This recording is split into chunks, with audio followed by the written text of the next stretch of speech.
겨자씨와 누룩이라는 제목으로 같이 말씀을 나누겠습니다. 어제 말씀드린 대로 예수님이 전하신 것은 천당이 아니라 하나님 나라라고 말씀드렸습니다. 이 하나님 나라는 죽어가는 천당과는 약간은 다르다고 말씀드렸죠. 그럼 과연 하나님의 나라는 무엇이냐? 하나님 나라는 어떤 나라냐? 예수님은 하나님의 나라를 가리켜 하나님의 주권과 통치가 실현되는 나라다라고 말씀하시고 우리가 영원히 살게 될 그 나라다라고 말씀하셨습니다. 그 당시에도 하나님의 나라를 세우려고 했던 사람들이 많이 있었습니다.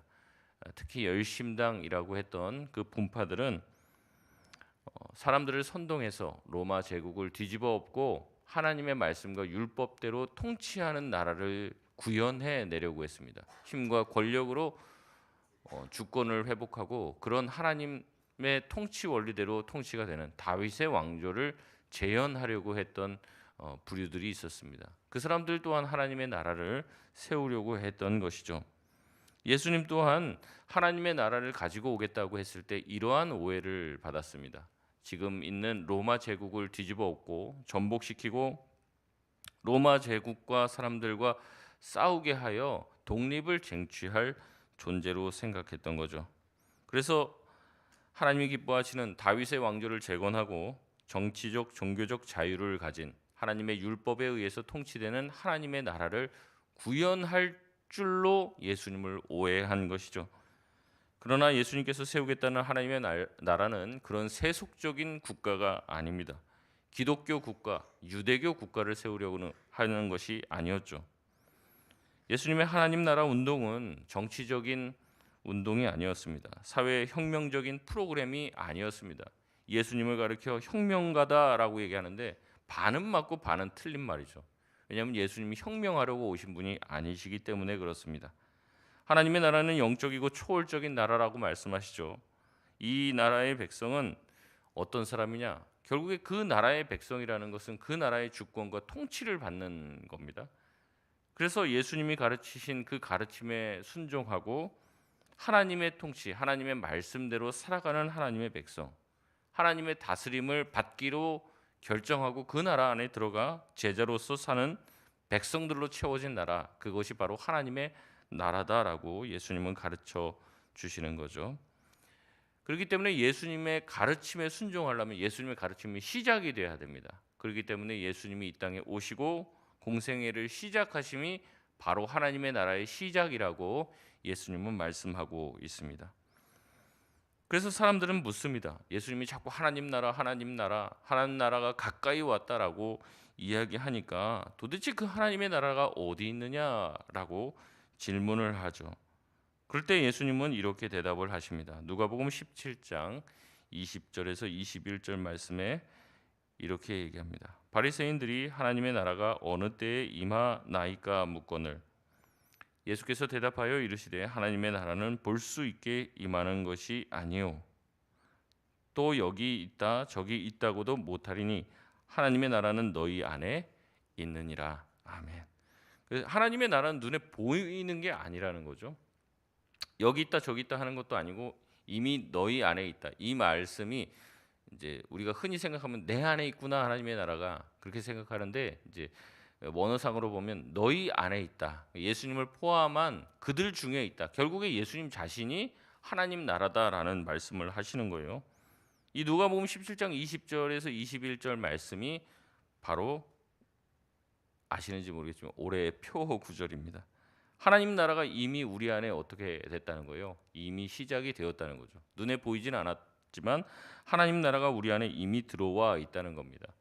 아까도 말씀드렸지만 하나님의 나라는 하나님의 통치를 받고 하나님의 말씀과 다스림, 가르침에 순종하기로 그게 하나님의 통치를 받는 거죠. 하나님의 법대로 살아가겠다고 작정한 그 백성들로 이루어진 나라라고 얘기했으면 그것을 제일 먼저 실현하신 분이 누구십니까? 바로 예수 그리스도 자신이라는 거죠. 예수님이 순종으로 그 길을 가신 거죠. 그래서 예수님으로부터 그 하나님의 나라가 시작이 되는 겁니다. 예수님은 계속해서 하나님의 나라를 전파하시고 하나님의 나라가 이미 왔고 시작되었다라고 얘기해요. 그러나 사람들은 묻습니다. 하나님의 나라가 어디 임했냐? 어디 있냐? 자꾸 묻는 거죠. 하나님 나라가 시작되었고 임했다면 천지가 개벽할 노릇일 텐데 뭐가 달라졌냐는 거예요. 예수님이 와서 세상이 좋아졌냐 이 말이죠. 하나님 나라가 오긴 어디가 왔냐? 하나님 나라가 있다는 그 나라의 가르침을 받았다라고 하는 교회 안에도 하나님의 나라는 요원한 것처럼 보인다는 거죠. 그래서 예수님은 그에 대한 대답으로 오늘 하나님의 나라는 어떠한 방식으로 우리 가운데 역사하는지를 두 가지 비유로 설명을 하십니다. 예수님은 오늘 본문 말씀 31절에 말씀하죠. 천국은 무엇과 같다고 얘기합니까? 사람이 자기 밭에 갖다 심은 겨자씨 한 알과 같다라고 얘기합니다. 32절에 이는 모든 씨보다 작지만 자란 후에는 나무가 되어 공중의 새가 와서 그 가지에 깃들인다라고 우리가 익히 잘 알고 있는 겨자씨 비유를 하십니다. 또 다른 비유는 33절입니다. 우리 33절 말씀 같이 한번 읽겠습니다. 시작. 또 비유로 말씀하시되 천국은 마치 여자가 가루 서말 속에 갖다 넣어 전부 부풀게 한 누룩과 같으니라. 아멘. 이 두 가지 비유는요, 사실은 한 가지 얘기를 다른 측면에서 이제 하고 있는 겁니다. 예수님의 대부분의 비유는요, 짝을 이루어요.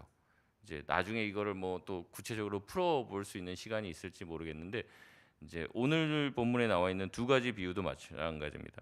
천국은 마치 자기 밭에 갖다 심은 겨자씨 같다. 이거는 대부분 농사 활동입니다. 그리고 농사 활동을 하는 사람은 대부분 남자입니다. 그래서 이제 예수님의 비유가 항상 두 가지로 짝을 이루어서 얘기하는 경우가 많아요. 그래서 농사를 짓고 있는 어떤 한 남자에 관한 내용이 나옵니다. 그 다음에 하나 또라고 하면서 33절에 또 비유로 말씀하시되, 같은 얘기라는 거거든요. 거기 보면 무슨 내용이 나옵니까? 여자가라고 말을 하는 거죠. 가루 소말 속에 갖다 넣어 전부 부풀게 한 누룩과 같다. 그래서 이런 식으로 남녀 이런 식으로 짝을 짓는단 말이죠. 자세한 내용은 또 나중에 한번 하겠습니다. 이 비유의 공통적인 특징은 무엇입니까? 겨자씨가 어떤 사람이 심죠. 근데 심고 나서는 그 사람이 할 일이 있어요, 없어요? 없어요. 그냥 두는 겁니다. 그러니까 오늘 여기서는 그렇습니다. 심고 그가 하는 일이 없어요. 그러나 시간이 지나면 그 씨가 어떻게 됩니까? 자라게 되고 또 나중에 커서 공중의 새가 깃들일 정도로 커진다라고 말합니다. 누룩 비유도 마찬가지입니다. 한 여자가 밀가루 서마를 이제 반죽을 하여 만들죠. 그리고 그 안에 누룩을 넣습니다. 누룩을 넣고 난 다음에 그 여자가 할 일이 있습니까, 없습니까? 없다는 거죠. 가만 냅두면 어떻게 된다는 거예요? 다 부풀게 된다는 거죠. 약간 여기서도 오해가 있을 수 있습니다. 우리 겨자씨가 심겨져서 이제 큰 나무를 이룬다라고 얘기했을 때 보통 여러분이 생각하는 이 겨자나무라는 것은 어느 정도 큰 나무일까요? 잘 모르실 텐데 이것도 찾아보면은 조금 우리가 실망스러워요. 이제 한 우리로 따지면 유채꽃 정도밖에 안 됩니다. 다 자라도. 뭐 이것도 막 이렇게 해서 뭐 햇볕을 받고 일조량이 되면 뭐 3m 이상 큰 무슨 나무가 된다는데, 사실 우리 눈에 봤을 때는 풀보다 좀 큰 풀, 내 키보다 조금 더 큰 잡초 정도의 크기밖에 안 돼요. 그러니까 우리가 흔히 얘기할 수 있죠. 이 예수님 비유 보면 무슨 엄청나게 큰 나무가 되어 갖고 거기 새들이 막 한 3, 40마리 새들이 거기다 둥지 짓고 막 사는 걸로 생각하는데, 그게 아니라 이제 겨자씨가 정말 씨 중에서도 너무 작은 씨라는 거죠. 예수님 그 얘기를 하시는 겁니다. 눈에 보이지 않을 정도로 작은 씨인데 그것에 비해서는 어마어마하게 큰 한 2m에서 3m 정도 되는 큰 풀이 생기고, 그 풀이 풀보다 조금 더 커요. 조금 더 큰데 나중에 찾아보십시오. 풀보다 조금 더 큰데 그래도 이제 새들이 한 2-3마리 정도 와서 앉아서 쉴 수 있는 정도가 됩니다. 그러니까 예수님이 말씀하시는 거는 그 정도 된다는 거죠. 실제 성지순례 가시는 분들이 그래서 겨자나무를 라는 거를 이제 보고 나서 좀 실망을 하는 거죠. 2월에서 3월 정도 이제 핀다고 하는데, 예수님의 비유를 볼 때는요, 이런 사소함에 집착할 이유는 없습니다. 무슨 나무는 나무야, 그 정도 나무도 아니네, 뭐 이런 게 아니라 예수님이 말씀하시려고 하는 것은 그렇게 작은 씨가 나중에는 몇십 배나 큰 어떠한 식물, 나무로 자라게 된다는 것을 보여주고 있는 거죠. 누룩도 마찬가지입니다. 큰 반죽, 가루 서말이나 되는 큰 반죽에 비해서 누룩은 아주 작은 것입니다. 그러나 눈에 보이지 않는 그런 누룩도 전체의 그 반죽을 변화시킬 수 있다는 것을 비유로 드시는 겁니다. 그렇기 때문에 이 비유의 핵심은 세 가지인데, 바로 하나님 나라라는 것은 은닉성을 가지고 있고 점진성을 가지고 있고 필연성을 가지고 있다는 거예요. 말이 좀 어려울 수 있는데 이 세 가지를 연결해서 생각해 보면 쉽습니다. 하나님의 나라는요, 처음 시작할 때는 숨겨져 있는 것 같이 거의 드러나지가 않아요.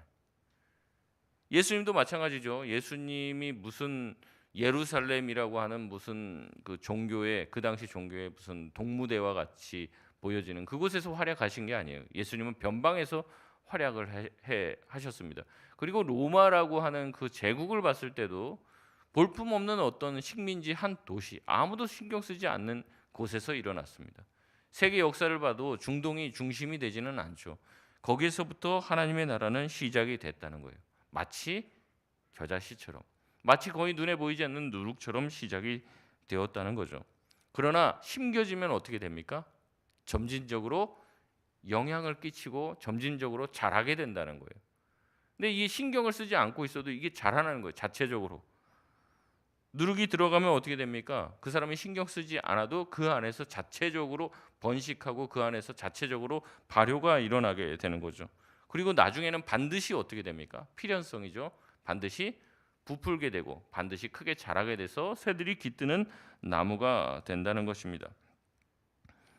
하나님의 나라가 왔다고 하는데 도대체 어디가 하나님의 나라가 왔냐라고 말하는 사람들에게 예수님은 대답을 하시는 거예요. 이처럼 하나님의 나라의 시작은 어떻다는 거예요?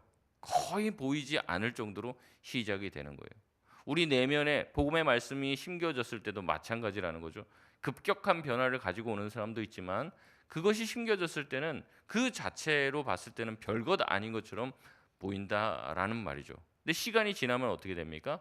점점 그 사람을 바꾸고 그 사회를 바꾸고 세상을 바꾸고 나중에는 어떻게 됩니까? 반드시 하나님께서 나무로 또 모든 반죽이 다 빵으로 부풀 수 있도록 해 주신다는 겁니다. 예수님의 말씀을 듣고 하나님의 나라의 백성으로 초대받은 사람들, 옆에 딱 보니까 볼품 없는 거예요. 어부들, 또 어떤 사람들은 뭐 세리, 지금으로 따지면 뭐 친일파 같은 사람이죠.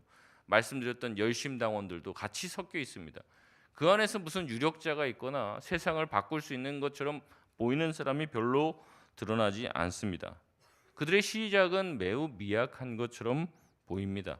그러나 주님은 말씀하십니다. 그 나중에 어떻게 된다는 거예요? 우리가 상상도 할 수 없을 정도로 커지고 창대해질 것이라는 거죠.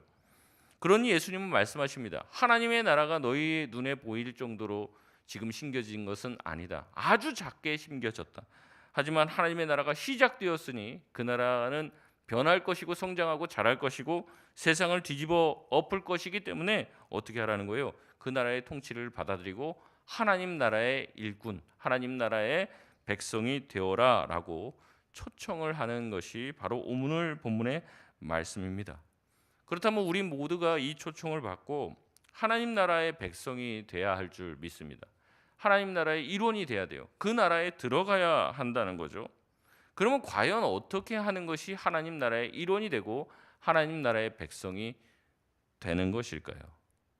여기선 조금 이제 이 본문을 좀 벗어나야 되는데 마가복음 12장 28절에서 34절 말씀에 그 내용이 나옵니다. 조금 내용이 긴데 같이 교독하며 읽고 마지막 절 같이 읽어보도록 하겠습니다. 마가복음 12장 28절에서 34절 말씀입니다.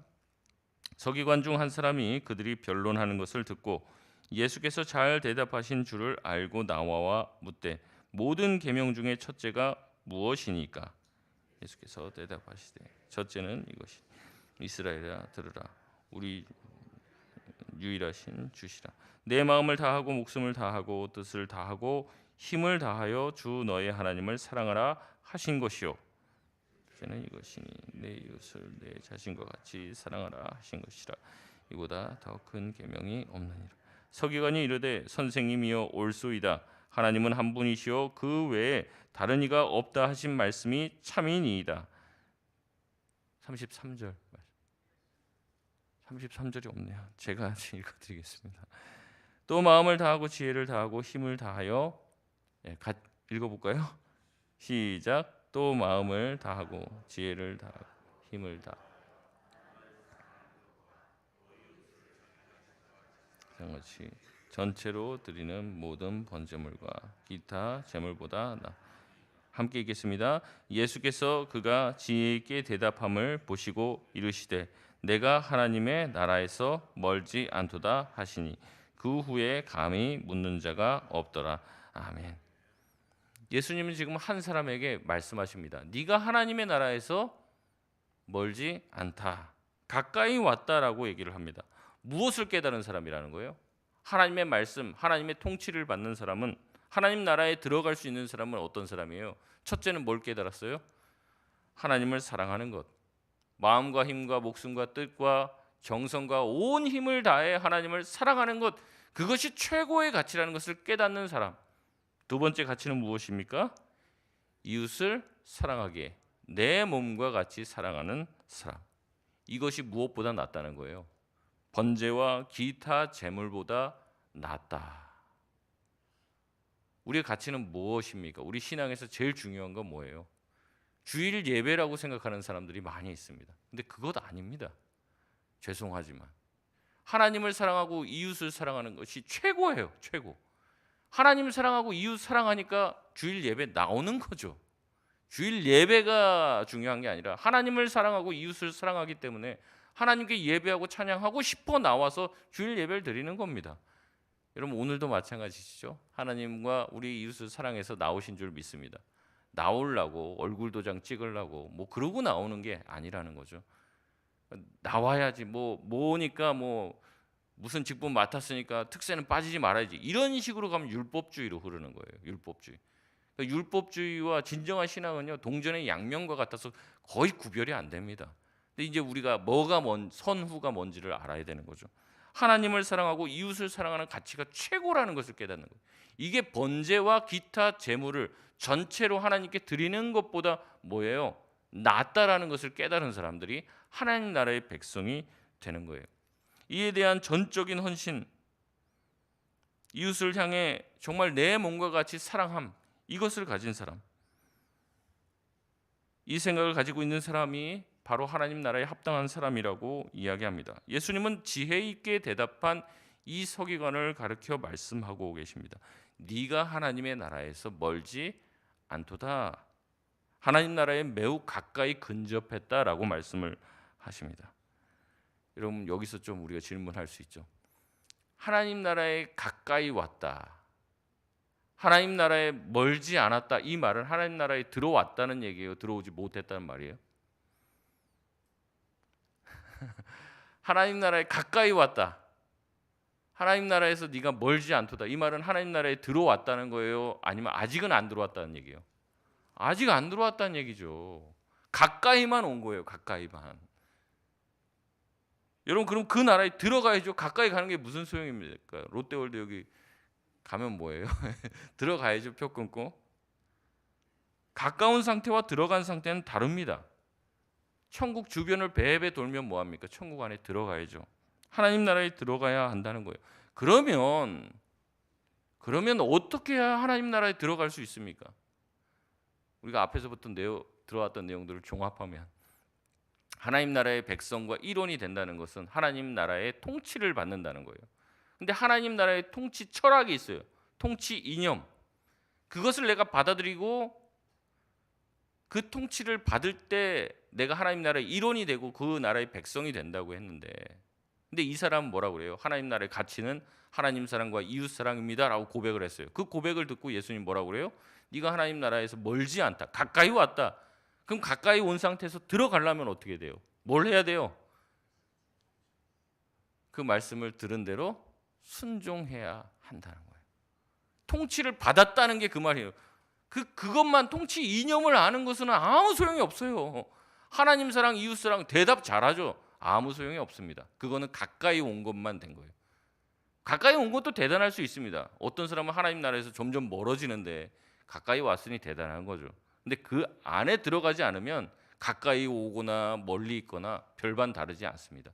그 나라에 들어가고 예수 그리스도의 통치를 받는 것, 하나님 나라의 통치를 받는다는 것은 무엇입니까? 하나님 나라의 통치와 다스림을 받는 거예요. 그 다스림대로 행하는 겁니다.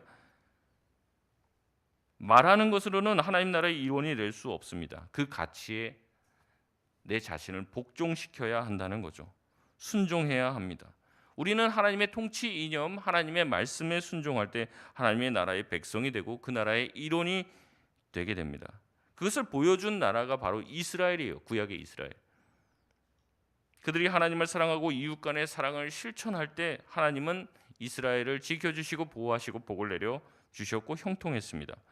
그러나 하나님을 버리고 우상을 섬기고 이웃을 착취하며 나아갈 때, 또 이웃을 속일 때 하나님은 그들을 징계하고 너희는 내 백성이 아니다라고 말씀하십니다.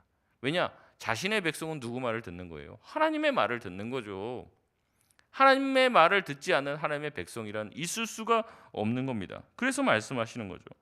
지금도 똑같습니다. 어제도 말씀드렸죠. 교회에 와서 앉아 있다고 다 좋은 물고기는 아니라고 얘기했습니다. 다 초청을 받지만 의복을 입은 사람만 잔치에 들어가는 거예요. 마지막에는 다 선별 작업을 합니다.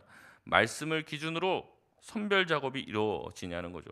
말씀을 알고 있느냐 모르고 있느냐 이게 아닙니다. 성경 퀴즈 100점 맞은 사람이 들어가는 게 아니에요.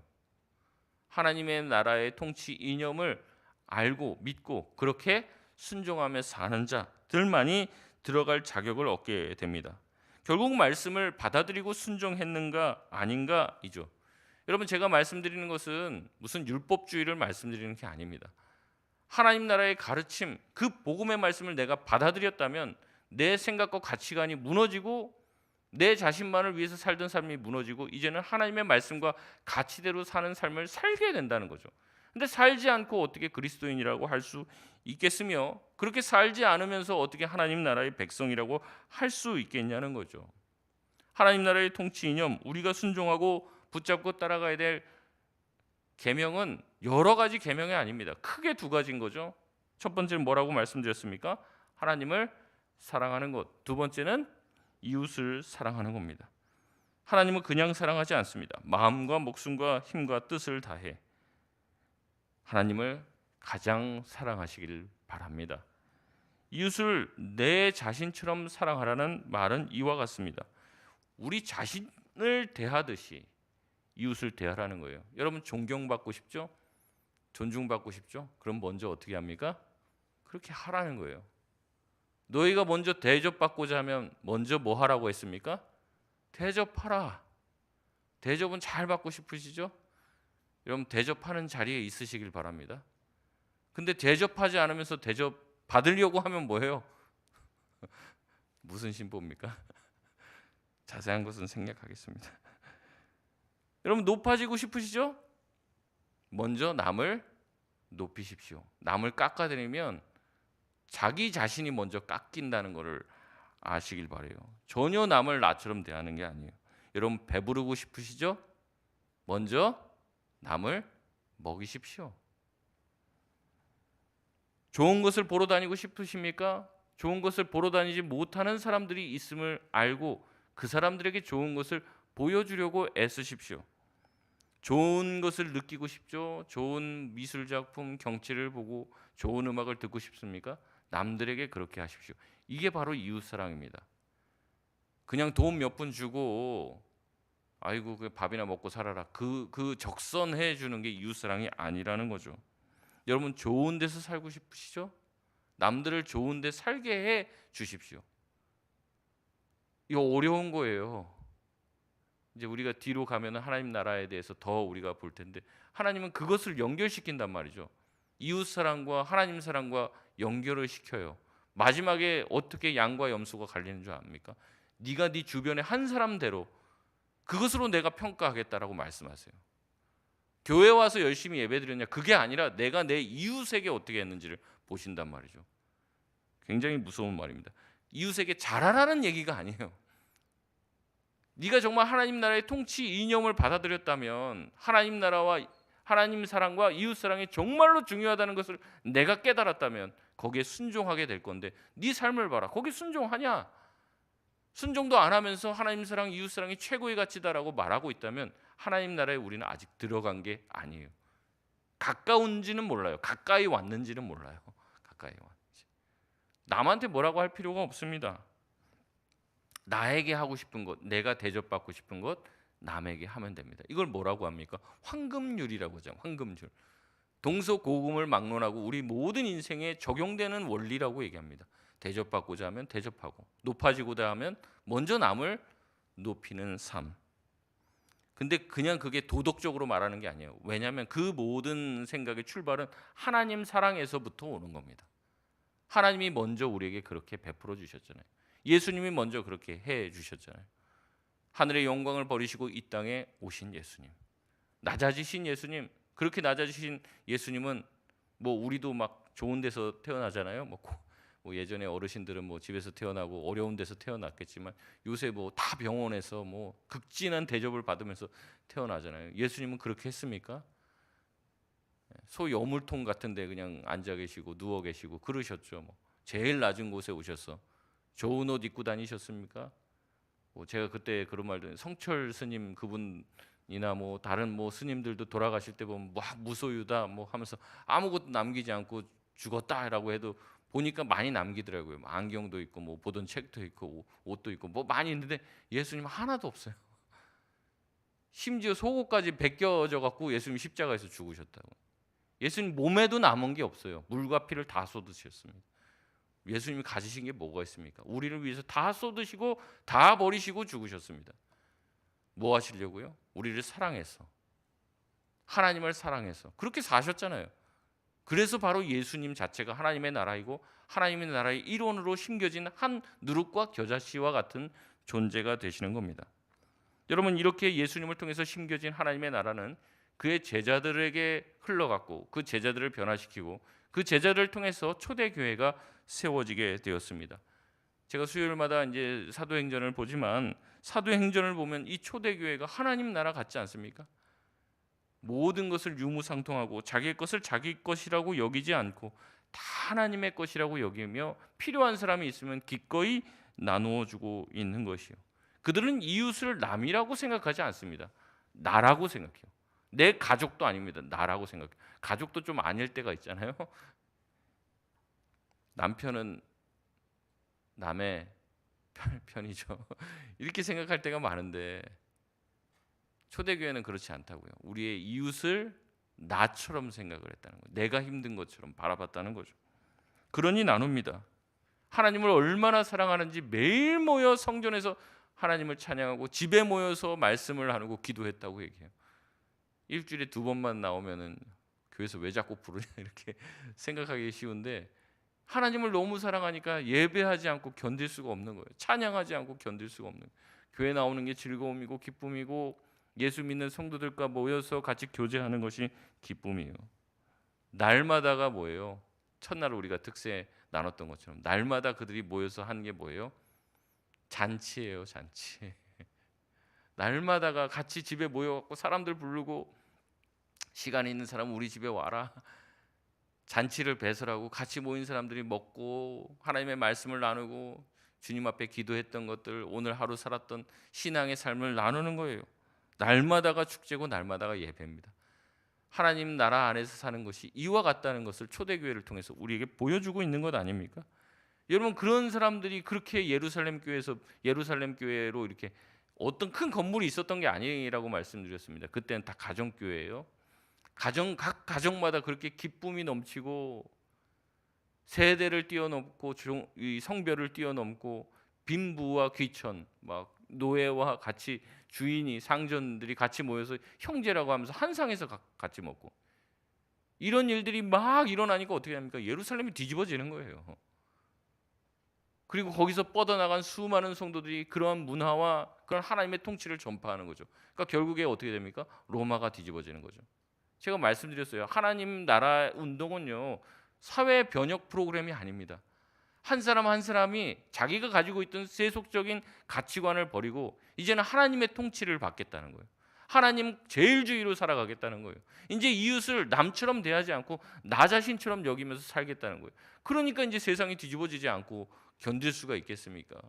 여러분, 그래서 동방의 아주 작은 나라인 우리나라까지도 그 사랑의 마음을 품고 우리에게 하나님의 나라를 전하려고 선교사들이 와서 학교도 짓고 병원도 짓고 그렇게 해서 우리나라가 여기까지 온 것 아닙니까?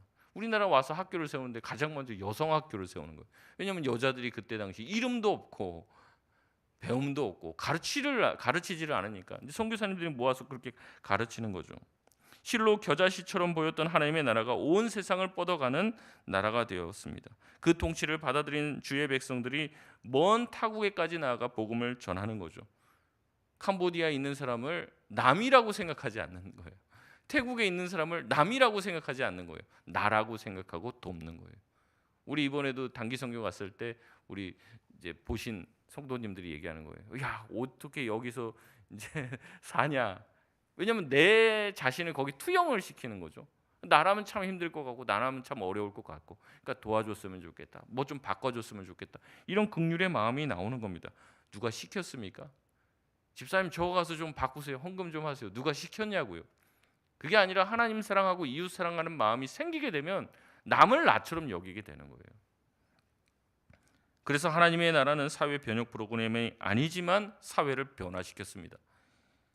예수님의 복음은 자기 개발서가 아님에도 사람을 변화시키는 일을 했다는 거죠. 지금 나를 돌아보시길 바랍니다. 나는 하나님의 통치와 가치와 이념대로 살아가고 있는가? 복음은 나로 하여금 하나님을 위해서 살게 하고 이웃을 나처럼 여기면서 살게 하는데 나는 정말 그렇게 살고 있냐는 거죠. 여러분, 우리가 이것을 귀로 들어서 알고만 있는 것은 하나님의 나라에 가까운 것뿐이에요. 그 나라에 들어가시길 바랍니다. 그 나라의 통치를 받으시길 바랍니다. 말씀을 마치겠습니다. 하나님의 나라는 예수님의 오심을 통해 시작되었습니다. 그리고 지금 우리에게까지도 임하여 있습니다. 그 나라의 통치를 받은 주의 백성들이 세상을 뒤집었고 세상을 변화시켰습니다. 폭력과 시위와 무력으로 한 것이 아니죠. 하나님의 통치를 받아들임으로 이 나라는 시작되고 완성되어 가고 있습니다. 우리도 그 나라의 통치에 순응하고 그 나라의 통치를 받아들여 하나님 나라의 일원이 되어 주님의 나라와 은혜를 이 세상 가운데 전파할 수 있는 저와 여러분 되시길 바랍니다. 우리 시간 합심해서 기도하시겠습니다.